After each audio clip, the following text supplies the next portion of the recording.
Hey, what's up everybody? Happy with my new Güiro from Edwin Rosas from La Sonora Ponceña.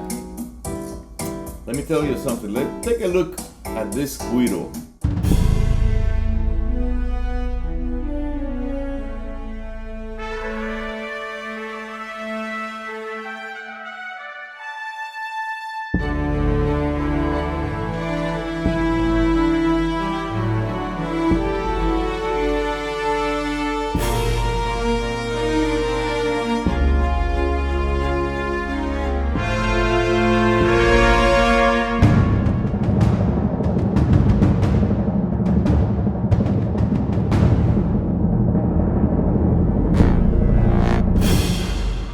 So this is made in Puerto Rico by Edwin Rosas from La Sonora Ponceña.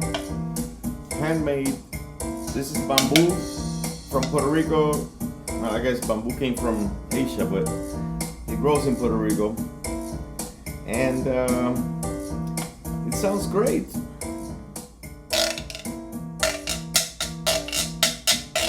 if you want to sound like La Sonora Ponceña, you gotta get one. Let me know if you're interested, because I can send me a message, send me an email or a private message with your email or your number, and I will send that information to Edwin and he can send the Güiro to you. No commission, no nothing. I'm just trying to promote the Güiros and help Edwin a little bit. It's a little sideline he has, and they're very well made, very nice, and the sound is fantastic. So we are going to have a tutorial today about this tune, which I don't want to mention the name because of copyright, issues. But you all know this tune. This is a very famous jazz tune that is usually played in Latin jazz. So I'm gonna explain a little bit and help you out with what I have learned so far. About improvising on this tune, how to approach the bridge, which is the hardest part. And we're gonna use also the iReal Pro, which is the program that you have with all the jazz tunes. They're not paying me for this. This is not endorsed by them. I just think this program is a must-have for musicians, jazz musicians. You only get the chords, but that's all you need basically to play at a gig. It's like having a real book in your phone. So it's an amazing program. I will get to it. I'm gonna play it over here to those in the store.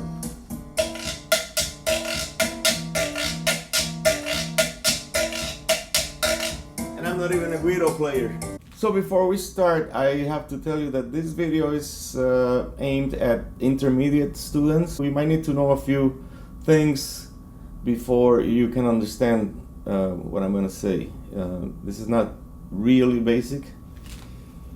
Let me tell you, you're going to need to know a little bit of analysis, the degrees of the scale, analysis 1, 5, 4, 2.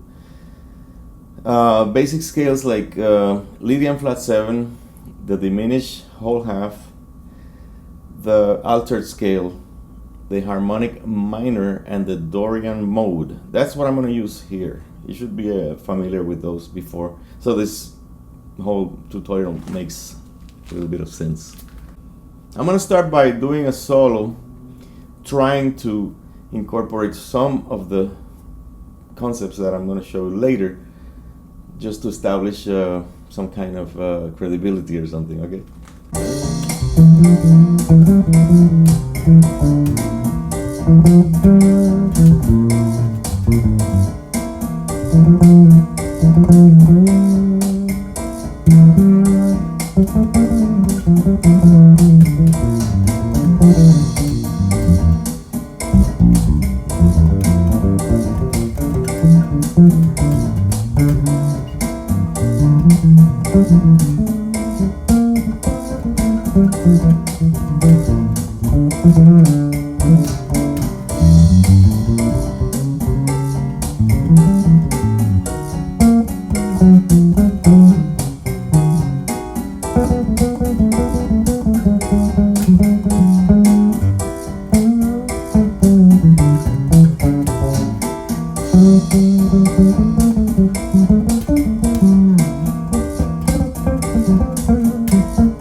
So that's a little bit of the things that I think of when I'm playing this tune.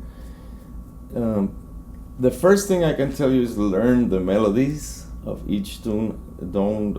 Even if you're just a bass player, you need to know the melody, because when they give you a solo, the best way to start is by embellishing the melody.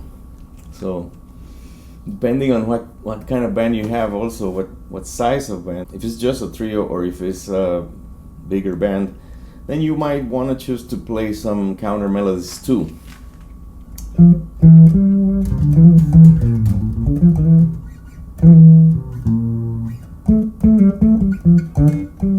Something like that, so you feel the sound a little more. So, and that's the most effective way to start a solo, embellishing the melody.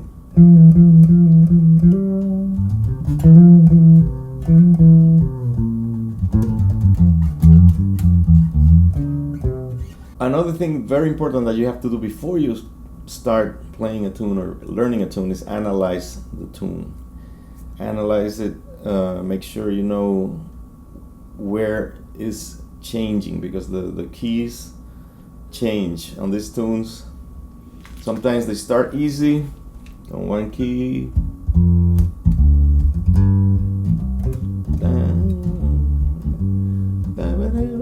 but then it goes into a deeper water and you have to know how to swim. So the best way is to analyze it, learn it very well in your head, and then start thinking about what you're going to do with the scales and the not only the scales of each chord, because sometimes when you do scales on each chord it tends to be overwhelming. See what key are you, and then that's something that Odmaro Ruiz used to tell us at school.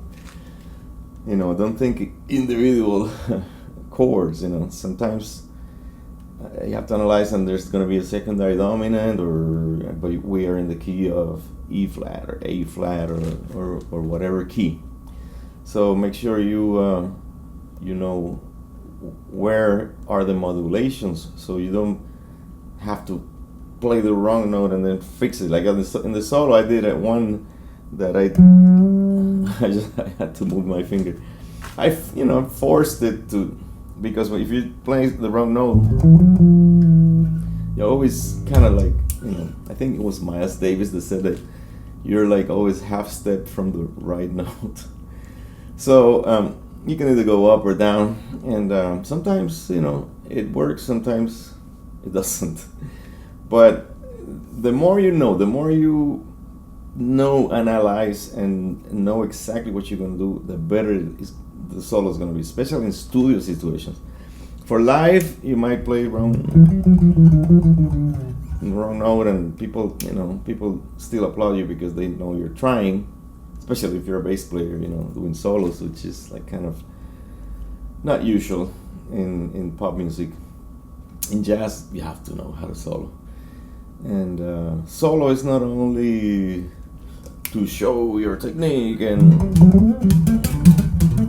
it's also to be able to compose a new melody or embellish the melody of the tune and make it more interesting. So that's why the technique is important, but it's not everything. So if you have a lot of technique but you don't know the melody of the tune, then it's worthless. You need to know the melody. You need to know what the composer said in first place, and then you say something.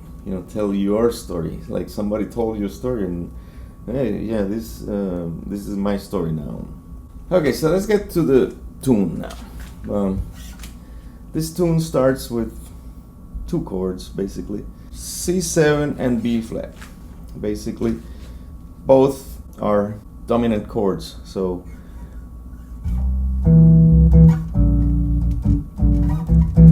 you can use the scales here, same scale but a whole step down. So the main scale that we play on a tune like this is the Lydian flat 7. So in this scale, you're gonna have a major ninth, you're gonna have a flat 5, minor 7, and you're gonna have a major 3rd. But you can also use the sharp 9. So you get that mysterious weather report sound. You could do that at a later chorus. When we play extended solos, you have to have some kind of repertoire of things to do. So in the first chorus, usually we go for the melody, embellish the melody. But in the 4th, let's say I'm trying to make some excitement here. I'm trying to make people go like, what is that?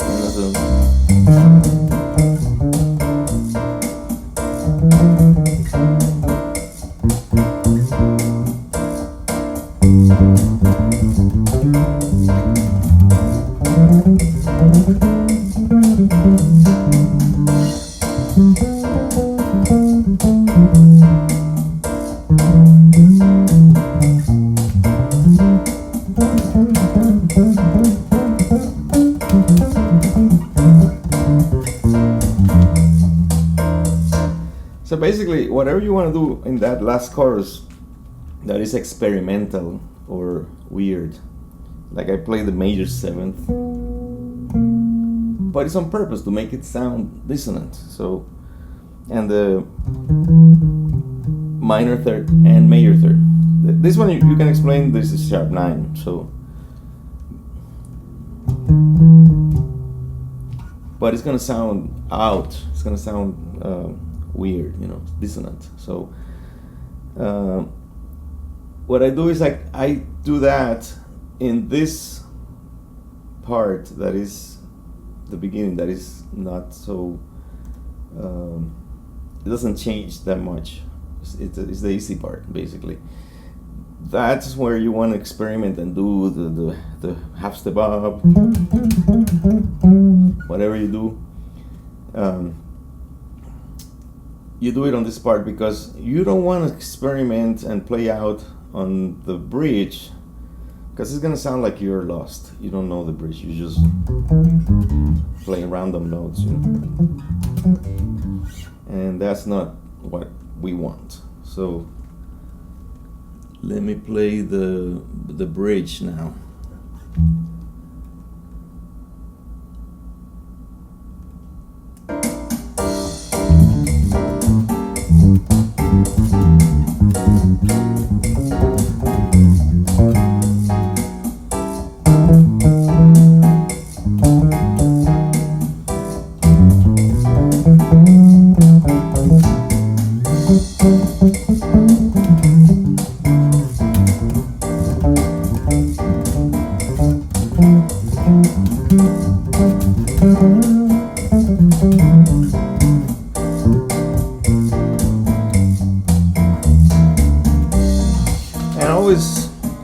Try to resolve the solo finish.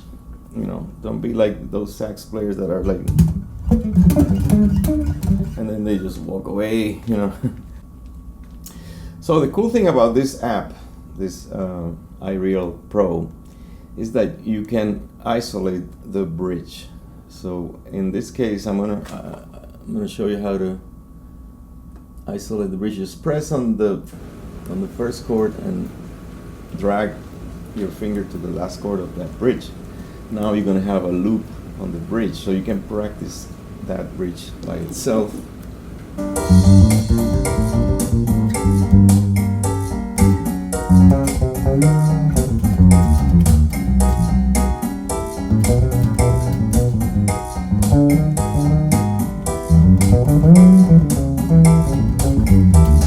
So it depends on what part of the song you are, of your solo, to either go crazy. You can play every note, but at the right moment. So